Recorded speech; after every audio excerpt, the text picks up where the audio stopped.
Primeiro, te agradecer por essa tarde especial, né? Obrigado. Só você mesmo para fazer aqui nos cristais. Então, como Jesus disse para a Samaritana, haverá um tempo que não tem mais templo, né?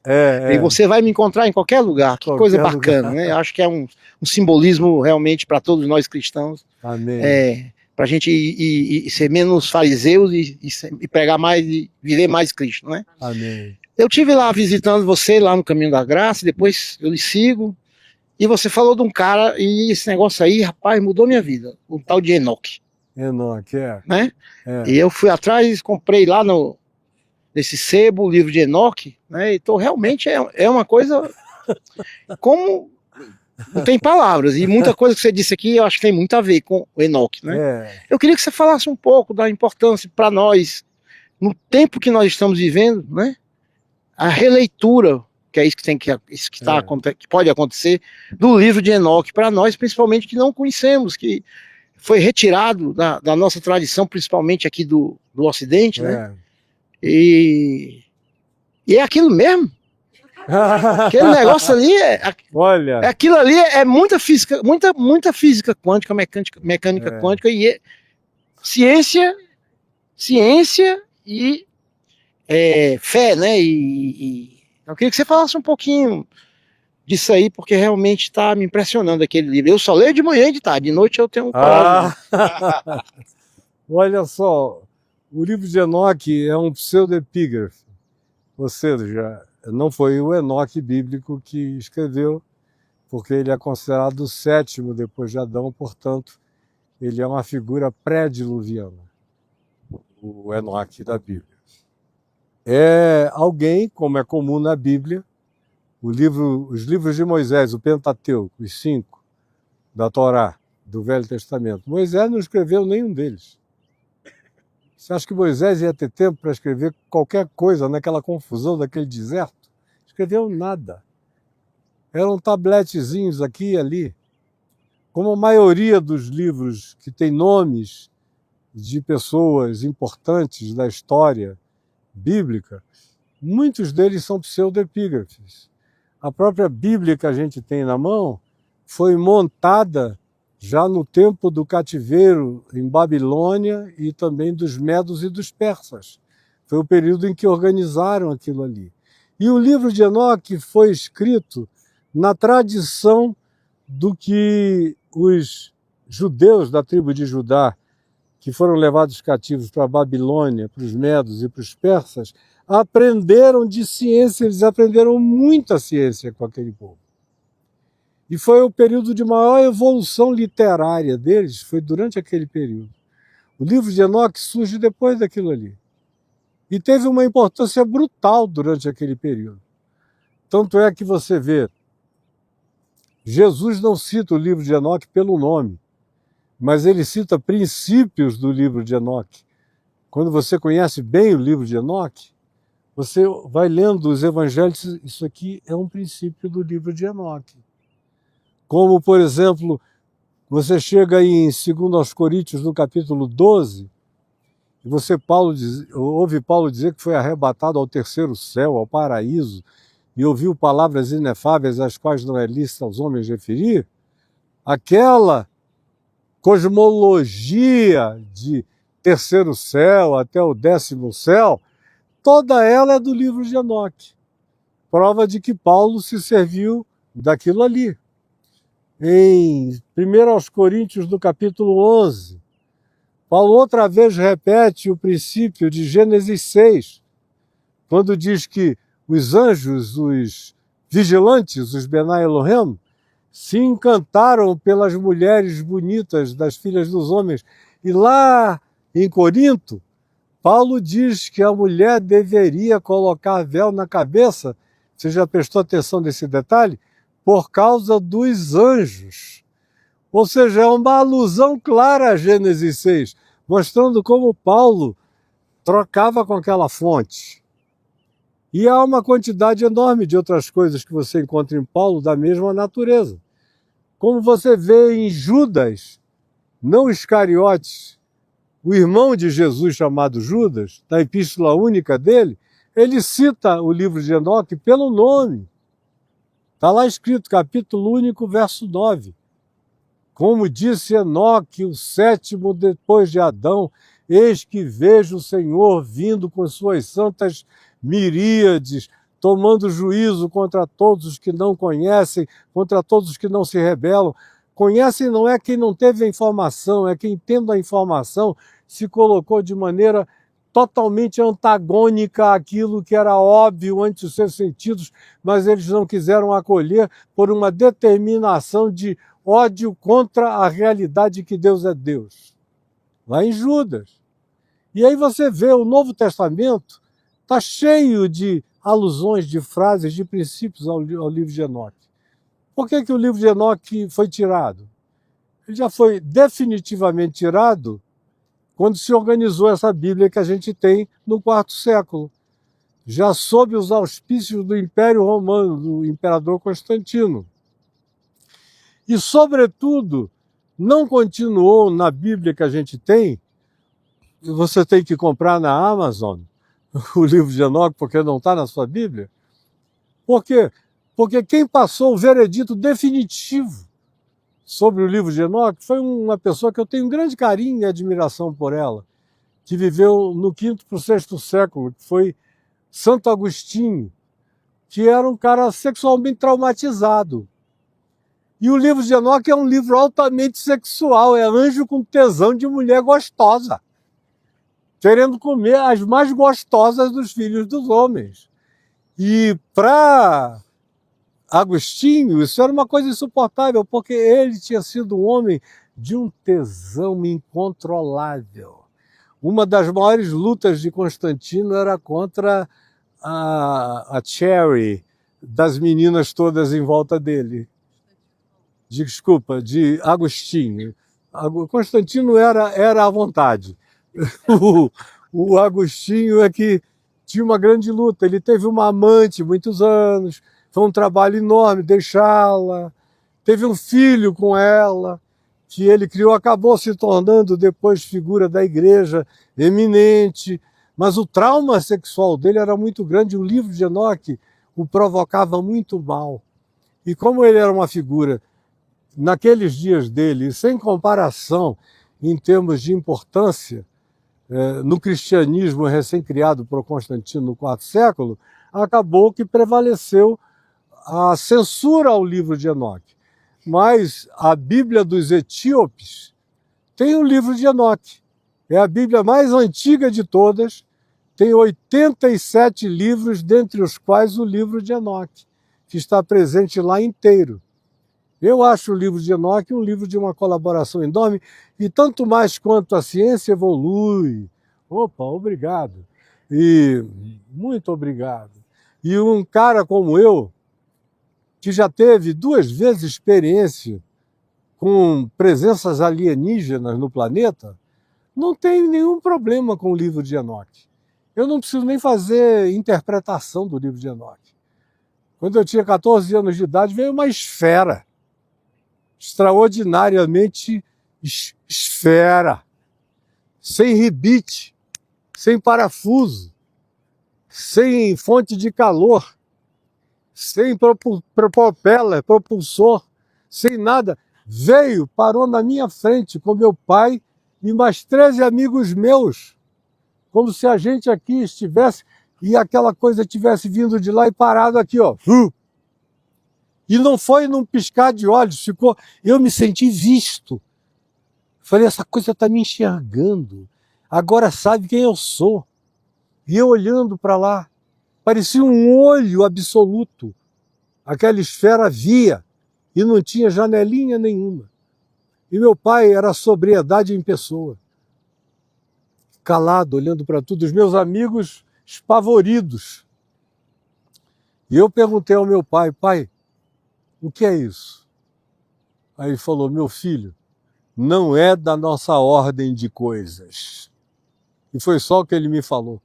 Aí a coisa fez, desapareceu de novo, e a gente entrou no carro num silêncio enorme. E fomos jogar bola lá em Itaperuna, porque a gente estava indo para um campeonato. A segunda vez eu já era pastor, estava numa aula de física. sentado bem na frente do meu professor, adorava dias de aula de física, o professor Bessa. Na maior confabulação com ele, quando ouvimos aquela gritaria, corremos para a janela. E não foi brincadeirinha, essas coisas que eu vejo aí na internet parece brincadeira, balão de São João comparado com as coisas que eu vi. Meu Deus, era uma espécie de pão de açúcar, daquele tamanho assim, na cabeça da gente. Parecia quase que de pedra, com entalhes para dentro, luzes que vazavam. Era uma coisa que parecia mais uma nave-mãe, enorme, extraordinária, parada em cima de Manaus, com a cidade inteira assistindo. Durou mais de 1 hora parado na cabeça da gente. O meu sogro, então, era capitão dos portos do Amazonas. Chamou toda a marinha, a aeronáutica e o exército para ficarem lá observando aquilo em estado de perplexidade. Todo mundo parado. Eu peguei a minha moto, corri até a capitania dos portos, onde ele estava, e ele disse, meu Deus, você está vendo isso? E aquela coisa foi embora andando pelo Rio Negro. O Rio Negro tem 8 quilômetros de largura na frente de Manaus. Parecia que ele atravessava o rio de uma ponta a outra, de tão grande que era. Então, o livro de Enoque, na minha vida, recebeu corroborações que eu não preciso do testemunho de ninguém, o meu basta. E das milhares de pessoas que comigo viram. E o meu professor de física, que era cético até não poder mais, aí ele ia em pé ao meu lado na janela, eu falei, e aí, meu irmão, professor Bessa, o que você diz desse negócio aí? Aí ele falou, Caio, não é desse mundo não. Aí eu falei, que não é, eu não sei, eu só espero que você fique sabendo daqui para frente. Se tem coisas, meu amigo, que não cabem nessa nossa vã e parca e pueril filosofia, estão para além de todas essas coisas. Então, o livro de Enoque abre um mundo de alienígenas em intercâmbio com a humanidade. E o que nós vamos ver nos próximos anos, e não se assustem, é cada vez mais a manifestação dessas presenças, como Jesus disse, que nos últimos dias haveria muitos sinais nos céus e muitos sinais dos céus. Ambas as coisas estão acontecendo para todo lado entre nós e acontecerão em intensidade e medida cada vez maior. Meu nome é Eliana. A minha pergunta vai ser tão bobinha, tão simplória, mas é tipo assim, eu sempre tive essa dúvida. Vamos lá em Gênesis, capítulo 4, versículo 17.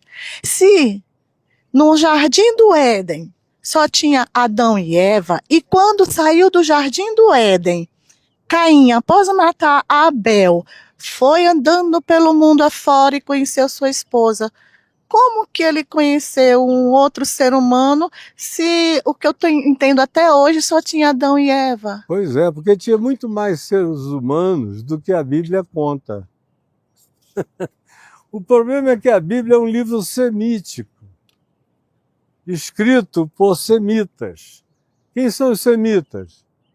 Depois do dilúvio, que é uma coisa hoje incontestável, mais de 1.500 culturas universais dão testemunho do mesmo Noé, do mesmo dilúvio, um Noé com muitos nomes diferentes, com salvações que algumas aconteceram em arcas, outras não, outras aconteceram em cidades subterrâneas, como recentemente eu fiz um documentário que está aí à venda, e o último episódio do documentário foi gravado numa cidade subterrânea onde 30.000 pessoas moravam lá, e os mais recentes foram aqueles que se esconderam lá de romanos e tudo mais há alguns poucos milênios atrás.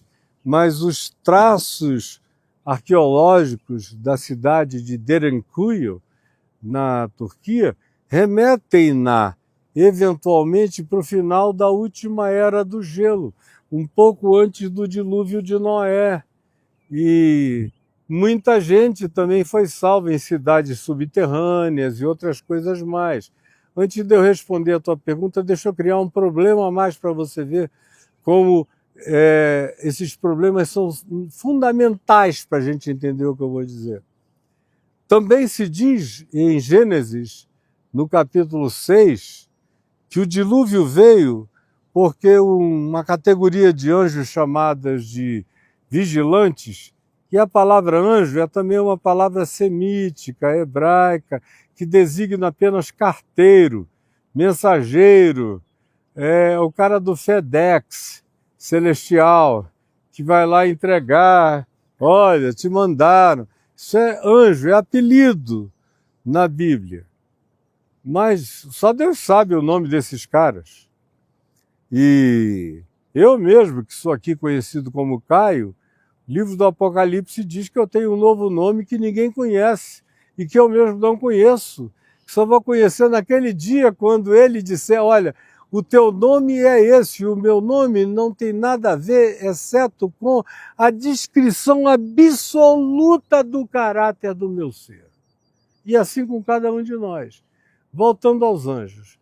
Então se diz lá em Gênesis 6 que esses filhos de Deus, os Benai Elohim, que por os índios Hopi, lá nos Estados Unidos da América, antes dos europeus chegarem lá e fazerem a destruição toda que fizeram e trazerem o Trump que trouxeram para lá, antes disso, há muito tempo atrás, eles diziam que eram os filhos das estrelas que tinham descido e possuído as filhas dos homens e gerado a mesma coisa que Gênesis 6 diz que aconteceu. Nefilim gigantes. Se você vai lá para os sumérios, na Mesopotâmia, a mesma história é contada no épico de Gilgamesh.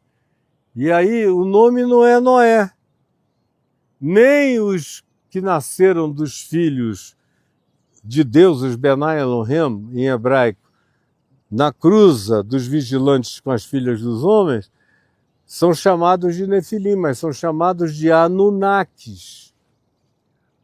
Se você vê a mitologia grega é de uma riqueza extraordinária, contando o que aconteceu do mesmo modo, quando esses seres de outra dimensão se conjuminaram e fizeram alterações genéticas e nasceram também aquelas monstruosidades da mitologia grega. Semideuses, demiurgos, gigantes, tudo isso. E assim em qualquer outra cultura, você vê aí os super-heróis da Marvel, lá com os celtas, Thor, Odin, tudo isso é mitologia, mas que remete para o mesmo momento antes do dilúvio, onde essas criaturas pavorosas estavam aqui. Mas, chegando agora exatamente no texto de Gênesis capítulo 4 para você, se diz lá que Caim matou Abel, e aí vem aquela palavra de Deus que diz, não, Abel disse, daqui para frente quem me encontrar vai me matar. Aí Deus diz, não, eu vou colocar um sinal em ti, para que ninguém te toque. E Caim saiu de lá e foi para uma cidade chamada Nod. Tinha até nome essa cidade. Ou seja, o jardim do Éden era uma certa bolha. A jardinada. Porque fora daquilo ali, havia, meu Deus, hoje a gente sabe que os Homo sapiens sapiens são os últimos até aqui nessa escala de hominídeos. Mas a gente tem o Australopithecus, a gente tem o Homo florensis, a gente tem o Homo carnellus, a gente tem cerca de 6 tipos de hominídeos que nos antecederam. O Homo erectus, assim definido, o Cro-Magnon, todos esses precederam ao Homo sapiens sapiens. Qual é a diferença? É que eu, como Homo sapiens sapiens, e você, ganhei uma característica que os demais eventualmente não tinham no nível da dimensão que a gente tem, que é essa capacidade de fazer um loop sobre nós mesmos e dizermos, eu sou. e olhar para dentro de mim e olhar para dentro de você e tentar perscrutar até a invisibilidade da natureza de Deus, a capacidade de penetrar nos antros da criação e da natureza, em todos os âmbitos de vida, da vegetal à animal, em todas as perspectivas e até na imaterialidade do mundo físico, da mecânica quântica, e penetrar nessas entranhas e descobrir, tudo isso caracteriza o Homo sapiens sapiens. Os neandertais, por exemplo, eu não sei se você sabia, mas mais da metade dos habitantes do Oriente Médio tem DNA neandertal, de cruza com os Homo sapiens sapiens. Está lá. Por que hoje em dia é proibido fazer exame de DNA em Israel? Você sabia que em Israel você não consegue fazer o seu DNA? Você tem que ir para um outro lugar para fazer? Porque quando fazem o DNA lá, acusa-se o pertencimento dos chamados judeus contemporâneos, estão vinculados a noruegueses, a celtas, a africanos, a todo tipo de gente de etnia. O que menos tem é judeu puro sangue lá. Então, para não criar qualquer problema de natureza ideológica, eles proibiram fazer DNA lá, para não conflituar aqueles que cultuam o DNA de Abraão como se fosse alguma coisa que desse a eles um supremacismo especial.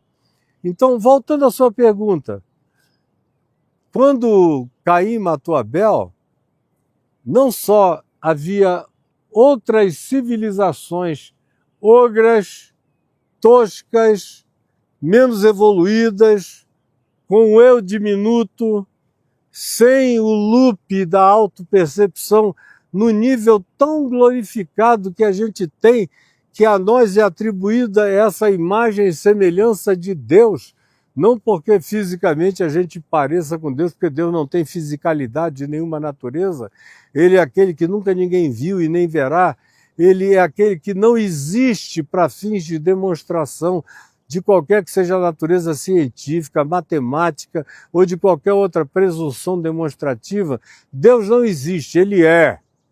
No entanto, antes dos humanos Homo sapiens sapiens, a gente encontra, pela arqueologia e pela antropologia, seres que não têm nem semelhança craniana com a gente.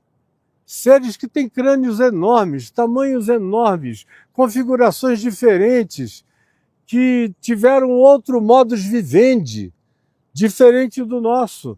Nós somos os Homo sapiens sapiens. Estamos aqui. E a história bíblica não é uma história universal. É uma história contingenciada a um mundo infinitamente menor desses Homo sapiens sapiens, e é uma história que foi narrada pelos filhos de Sem. Lembram que Noé teve 3 filhos? Sem era o mais velho. Cão, que não era um cachorro safado, era só o nome do pobre do homem, Cão, de onde vieram os cananeus e outros assim, e Jafé, de onde vieram os jefitritas, e que compõem o resto do mundo à nossa volta. Mas a Bíblia é um livro semita, por isso ela está concentrada só numa linhagem que interessa a ela. Enquanto a Bíblia está escrevendo aquela história ali do início do mundo, meu Deus, quanta gente já vivia aqui na América do Sul milhares de anos antes do Adão da bolha do Éden. Milhares de anos antes daquelas narrativas semíticas que querem logo apressadamente chegar a Abraão, que foi um cara que viveu há 4.000 anos atrás apenas. 4.000 anos atrás está na creche da civilização humana, da história. O negócio é infinitamente mais antigo. Então, não resta a menor dúvida que, por exemplo, quando vem o dilúvio, e ele vem em Gênesis 6, diz que foi porque esses seres celestiais, esses alienígenas, que o nome de gente que não é nascida da terra é extraterrestre. Não nasceu na terra é extraterrestre. Não nasceu aqui é alienígena de verdade. Não nasceu no México, só para o Trump. Mas vem de outra dimensão e de outros lugares. Pois bem, já havia um contingente de criação aqui e não tem como negar isso pela antropologia, pela arqueologia, por todas as formas de achados, à medida em que as tecnologias de leitura do que está soterrado e à medida em que a gente não precisa mais escavar o chão para ver o que tem lá, se você passar com um glider por cima, você vai enxergando tudo, inclusive na minha terra, no Amazonas. Estão achando agora pirâmides embaixo da floresta, lá embaixo, antiquíssimas. E eu estou fazendo um esforço para ir lá pessoalmente. Estão abrindo um caminho, porque se Deus me der energia, nos próximos 2, 3 anos, vocês vão me ver filmando lá dentro da floresta amazônica, coisas que são mais antigas do que o dilúvio de Noé. Quem viajou comigo agora para a Turquia no passado, eu levei o pessoal para Göbekli Tepe, Karahamtepe, na Turquia, que são cidades sofisticadíssimas. Quando a ciência convencional diz que os homens estavam pulando das árvores, catando pedra para cortar fruta. Aqueles seres assim, ó, para cortar a fruta, com medo do mundo. Chega lá em Göbekli Tepe, com 13, 14 mil anos de existência, você vê estruturas de rocha, desenhadas, esculpidas, em baixo relevo, em alto relevo. Passa a arqueologia de ressonância pelo satélite, ou pelos aviões, ou pelo glider, e você vê cerca de 200 quilômetros de cidades daquele mesmo tipo, natureza, sofisticação, edificação e arqueologia com o mesmo tempo de idade pré-diluviano, cerca de 200 quilômetros, uma do lado da outra, quase 4 vezes a largura de São Paulo, só naquela região. Então, gente, o tamanho da nossa ignorância é que não tem tamanho, sabe? Não tem tamanho, enorme. Mas a própria Bíblia, por exemplo, depois do dilúvio, se o dilúvio veio para acabar com toda aquela hibridização genética que Gênesis descreve, que os Benai Elohim, possuíram as filhas dos homens, geraram os Nefilim, o Anunnaki, ou conforme cada povo chama, esses seres avantajados, mas também diz que eles trouxeram tecnologias que para os antigos era uma espécie de tecnomagia, porque eles não podiam nem entender o conceito de tecnologia, parecia magia, só magia. E ensinaram todas as tecnomagias, ensinaram ciências médicas sofisticadíssimas, ensinaram todo o mapeamento astral, ensinaram todo tipo de ciência de medição. O mundo, de repente, se tornou evoluidíssimo na mesma medida em que se tornou a ilha do Dr. Monroe. Alguém aqui já viu esse filme? Com o Val Kilmer e o Marlon Brando? Quando o Marlon Brando era um cientista maluco, cheio da grana, que comprou uma ilha com todo o aparato científico e foi para lá para fazer hibridizações. Aí você vê mais ou menos algo parecido com o mundo grego. Eu quero ver esse ano que vem, em março, eu levo um grupo daqui para Chipre e Malta, que é mais ou menos a capital da hibridização. É Minotouro, Minotauro, é tudo humanos misturados com outras coisas de acordo com a narrativa do Gênesis 6. E foi por isso que Deus diz: o coração do homem é permanentemente perverso. E ele se entrega a todas essas loucuras e perversidades. E aí o dilúvio vem para fazer um resetting. Aí vem o dilúvio, e do lado de lá do dilúvio, sabe o que você encontra? gigantes outra vez. Bom, se só Noé e 8 pessoas da família dele se salvaram na arca, como é que tem tanta gente que deveria ter sido resetada, eliminada no processo diluviano do lado de lá? O próprio Davi ainda mata um filhote de gigante, que é um cara com 3,20 metros, era baixinho. Estava bom para a NBA, porque os gigantes como Og, o rei de Bazã, lá nas colinas de Golã, fronteira de Israel com a Síria, tinha 5,20 metros, a cama de ferro dele, para poder aguentá-la, de ferro maciça, 5,20 metros por 2,80 de largura, para aguentar o bicho. Olha o tamanho. Isso é descrito com naturalidade e a Bíblia não tenta dar explicação por uma razão. O foco dela é semítico. E ela não quer ser exaustiva sobre nada além daquilo. Os crentes e o cristianismo e o judaísmo é que querem que a Bíblia seja um livro que a Bíblia não se propõe a ser. Ela não é um livro de ciência. Ela é um livro que escolhe uma linha e traça uma linha de esperança numa determinada perspectiva, onde a esperança não tem nada a ver com Israel, que só fez, no máximo conseguiu viver 10, 15, 20 anos sem fazer muita maldade. Logo depois fazia e vinha tudo na cabeça deles.